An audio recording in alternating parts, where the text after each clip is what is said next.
Nama saya Ling Ling. Saya dikenal oleh teman-teman sebagai pemain gambus. Saya aktif di grup band juga, yaitu grup band etnik, di mana saya di dalamnya juga sebagai pemegang gambus.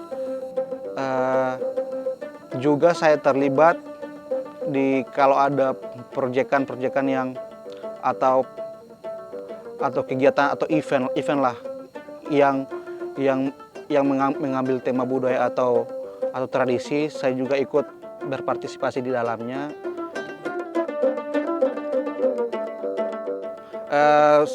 Sebagian besar kegiatan saya di musik itu menggunakan gambus.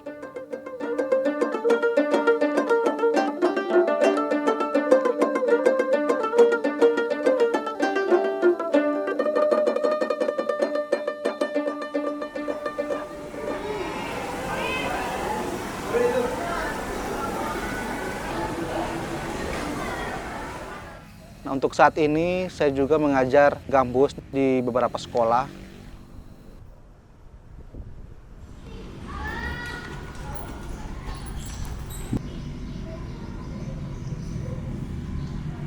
Siap, pat.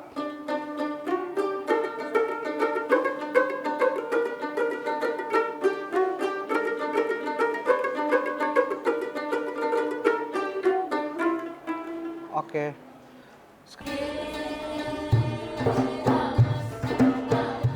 Musik tradisional di Nusantara ini ada berbagai macam jenisnya.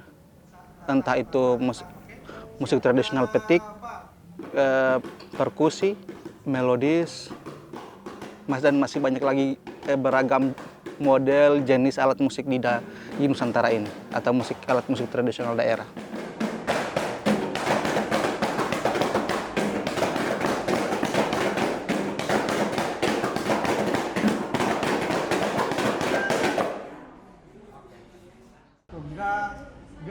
Pak.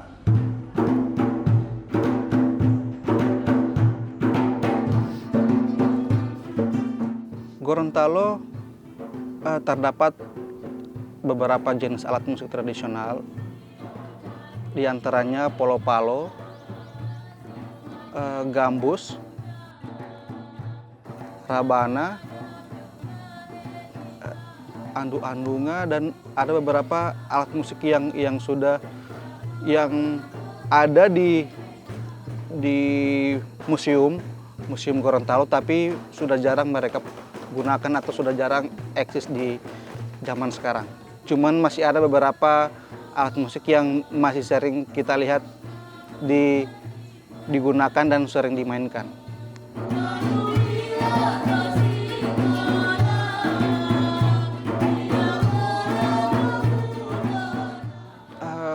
Kesulitannya yaitu kebanyakan siswa-siswa sekarang tidak tahu atau kurang bisa membedakan antara gambus dan gitar.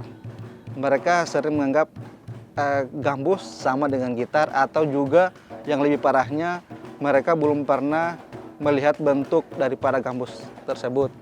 Jadi mereka masih awam atau masih sangat belum mengetahui bagaimana gambus dan cara memainkannya. Jadi itu merupakan kesulitan yang mungkin tidak terlalu sulit sih, cuman kalau untuk secara teknik pengajarannya mereka masih bisa menyesuaikan. Karena biasanya saya mengajar bagaimana mentransfer cara bermain gambus kepada siswa dengan metode-metode yang sudah saya buat agar mereka bisa dengan mudah mengerti dan paham bagaimana cara memainkan gambus tersebut.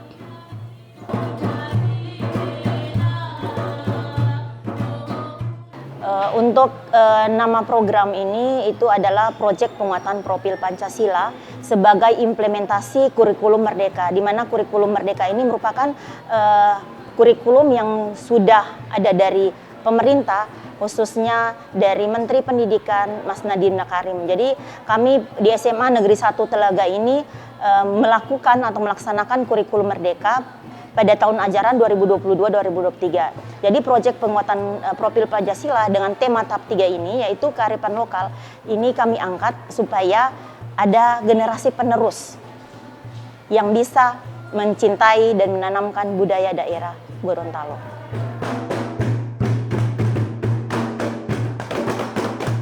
Dukungan sekolah ini sangat besar ya kepada anak-anak, di mana sekolah ini memberikan fasilitas secara menyeluruh kepada anak-anak dengan adanya alat-alat musik yang disediakan di sekolah dan adanya pembinaan karakter secara menyeluruh agar anak-anak bisa mencintai dan menanamkan apa itu artinya tradisi budaya Gorontalo.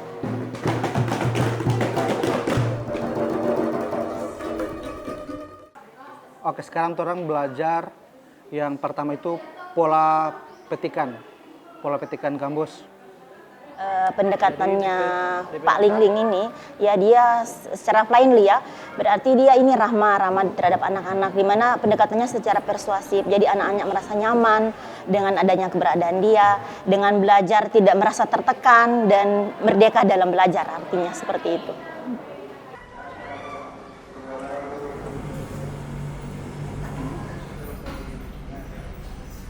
Untuk goals-nya ini, bagaimana mereka dapat menanamkan dan melestarikan cinta budaya Gorontalo, khususnya pada alat-alat musik daerah Gorontalo.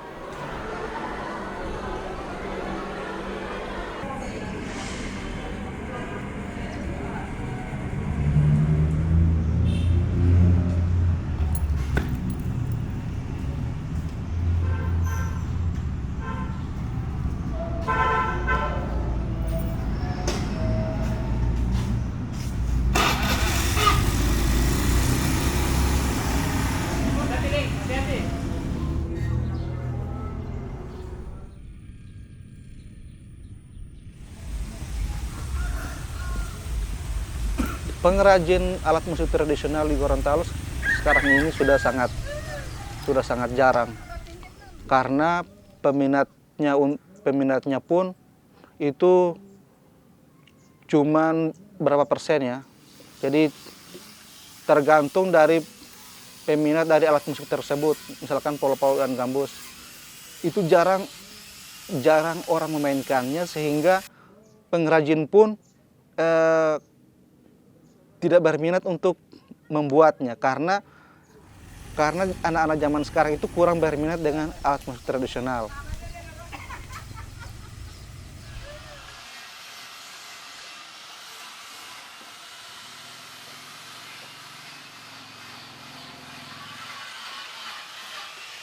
Assalamualaikum. Waalaikumsalam.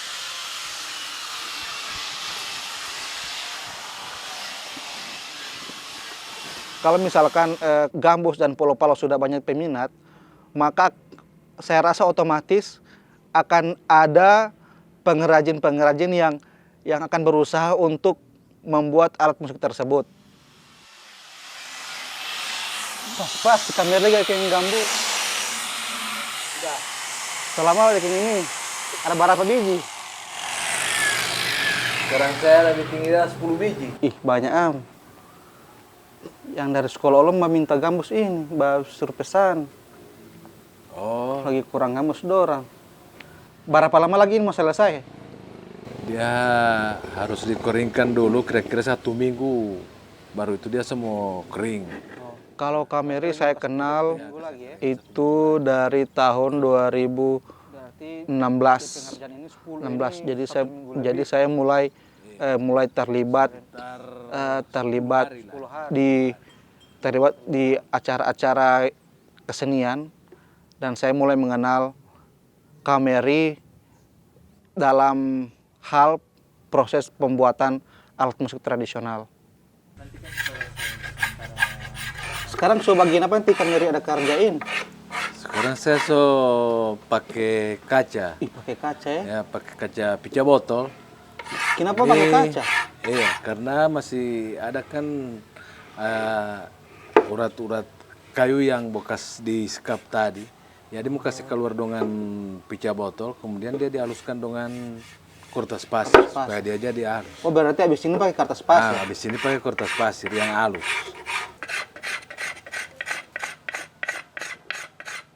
Nama saya Meri Tanayo. Ya, biasa Meri. Tahun 1982 saya sudah mulai bikin gambus. Tapi gambusnya belum ini, masih gambus terbuat dari bambu. Belum terbuat dari kayu waktu itu. Yang bambu yang saya pakai itu.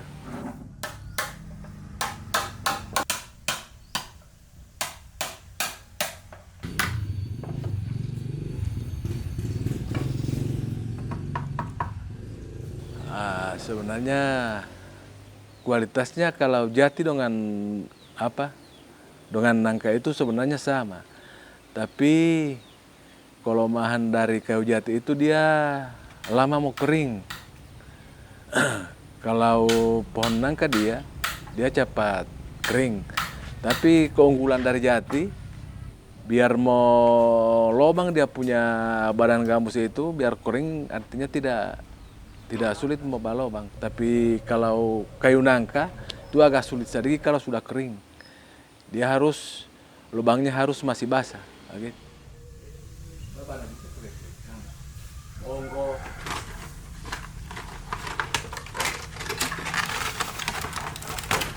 Kulit kambing dia memang agak tipis sedikit kan, dia punya kulit. Baru tidak mudah mau robek. Kalau kulit sapi itu dia agak tebal sedikit. Baru kalau misalnya kan kulit itu dikeringkan dulu. Baru kalau semua dipasang di itu direndam.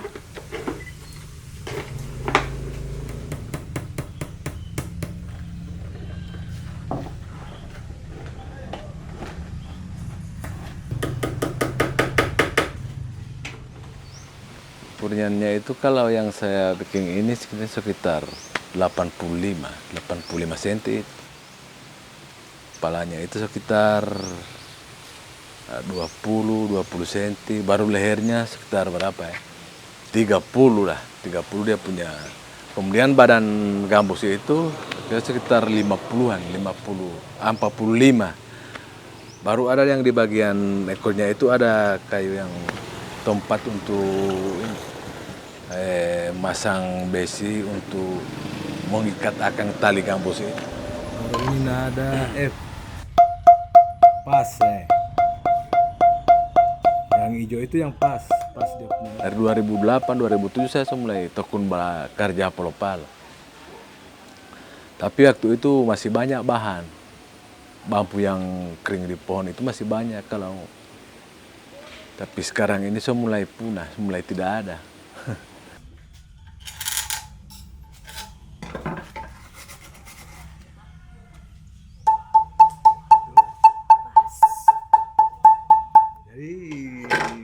Bambu itu kan kalau melihat dari bahannya ini, bambu ini ada sebenarnya tiga macam bambu yang kering di pohon itu. Saya menjelaskan, ada yang kering karena dibakar. Itu memang sama sekali tidak boleh dipakai. Bambu yang kering karena dibakar dia punya pohon tidak boleh. Kemudian bambu yang kering tapi sudah tidak ada ujung. Itu kalau bahasa Gorontalo bolu. Kering di pohon dia tapi sudah tidak ada. Ujungnya sudah tidak ada. Baru yang kering di pohon, masih utuh, masih ada ujung. Yang begitu bahan pembuat palo-palo. Itu kalau bahasa Gorontalo, bubolo. Orang-orang tua juga tahu itu yang bubolo itu yang memang kualitasnya bagus. Begitu. Baru kalau Mbak paksa ke sana bambu yang basah baru kasih kering, kualitasnya lagi tidak bagus. Nadanya cepat berubah. Nada do jadi nada mi, re dia mau lewat jadi nada mi. Memang motanai dia punya nada. Susah Mbak cari bambu yang kering di pohon Pak. Susah. Itu yang susah. Mudah-mudahan saya masih mampu. Ada anak saya mereka juga sudah saya bina untuk belajar Pak bikin pelupa.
Oke,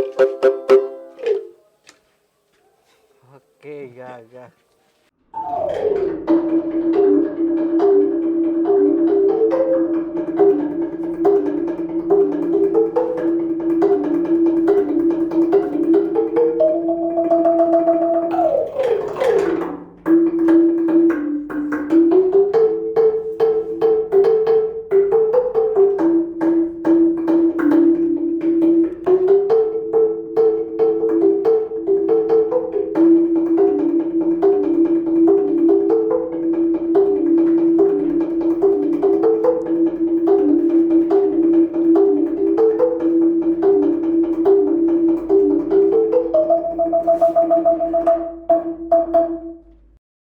Perkenalkan, nama saya Riswanto Adam, biasa dipanggil dengan Riri. Saya berasal dari Provinsi Gorontalo. Ya, profesi saat ini saya lebih berkecimpung di dunia seni, terutama di musik tradisional. Ada beberapa profesi saya selain fokus di musik tradisional, saya juga ngeband, saya juga punya aktivitas melatih di sekolah-sekolah yang di alat musik modern. Gitu. Tertariknya itu karena begini, bicara tentang musik tradisional itu ada ciri khasnya, dan itu merupakan gambaran daripada jati diri kita, terutama generasi muda. Makanya saya tergerak, artinya saya pengen menciptakan sesuatu yang baru yang menurut saya itu wajib kita lakukan sebagai generasi muda untuk mempertahankan budaya kita, terutama di alat musik tradisional ini.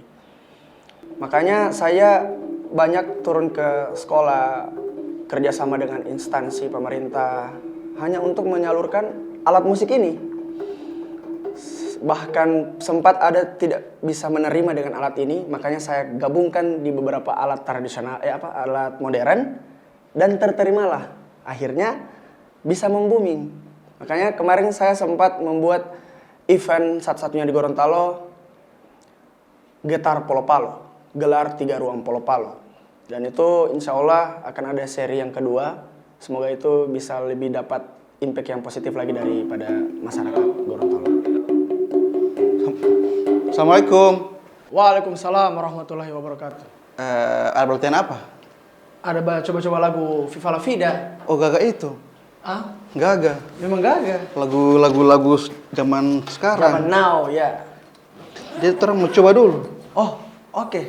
Mari. Kita mau coba kolaborasi. Kolaborasi ya. Iya. Gagah ini. Coba, turun coba. Mumpung saya bawa gambus. Asik. Ini gambus luar biasa sekali ya. Gila. Oke.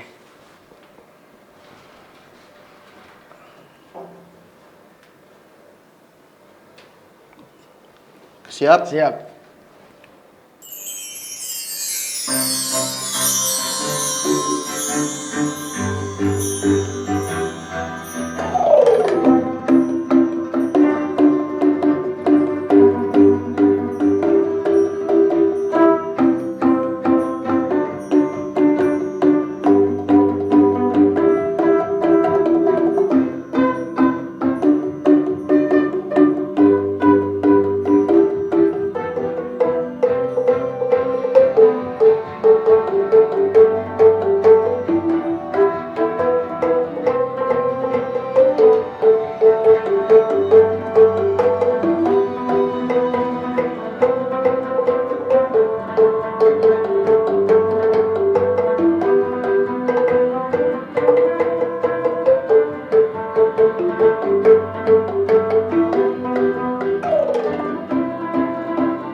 Kita pernah menggarap musik, terus kita pernah satu band etnik.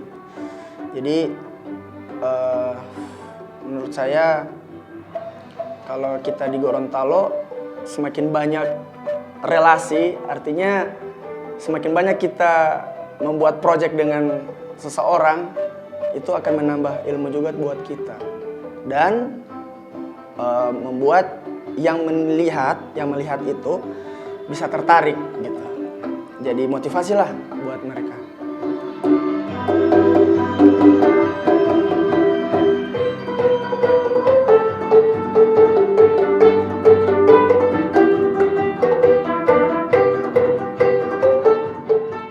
Kalau menurut saya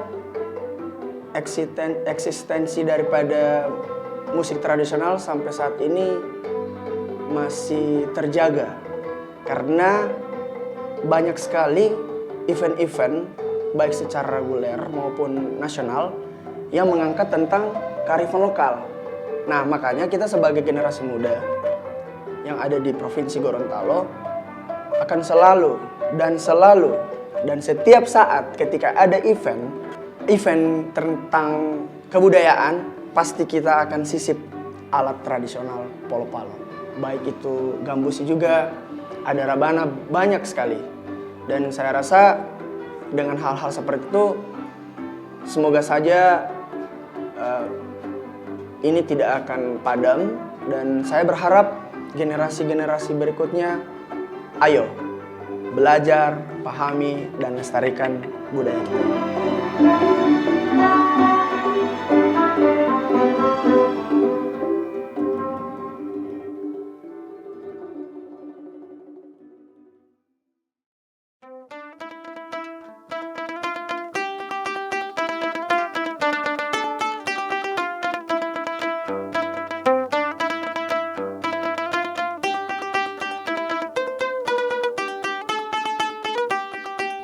Untuk saat ini saya belum terfikirkan untuk berhenti bermain gambus. Cuman saat ini saya masih menikmati gambus ini, entah dari memainkan atau membuatnya. Saya berharap gambus ini akan banyak disukai oleh anak-anak zaman sekarang. Sampai beberapa generasi ke depan juga gambus ini masih tetap, insya Allah masih tetap eksis, masih tetap bisa dikembangkan lagi, masih bisa tetap bersaing dengan alat musik yang modern, pokoknya masih bisa eksis lah, sesuai zaman, sesuai teknologi yang berkembang. Gambus tetap selalu menjadi alat musik daerah Gorontalo.